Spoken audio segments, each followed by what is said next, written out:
Good morning sir, मेरा नाम सुहेब है। देश के पहले प्रधानमंत्री का नाम बताओ। सर, देश के पहले प्रधानमंत्री का नाम है पंडित जवाहरलाल नेहरू।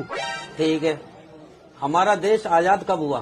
सर, कोशिश तो 1947 से चल रही थी, मगर हमें आजादी मिली 1949 में। ठीक है। क्या हमारी पृथ्वी गोल है? सर, वैज्ञानिक सर्च तो कर रहे हैं, मगर आज तक साबित नहीं कर पाए। ठीक है, आप बाहर बैठिए। नेक्स्ट। भाई क्या क्या पूछो सर जी ने? हाँ जी, तुम्हारा नाम? सर, पंडित जवाहरलाल नेहरू। आपका जन्म कब हुआ? सर, कोशिश तो 1947 से चल रही थी, पर आजादी 1949 में मिली। मैं पागल है क्या? सर, साइंटिस्ट दावा तो कर रहे हैं, पर आज तक प्रूव नहीं कर पाए। चल निकल बाहर।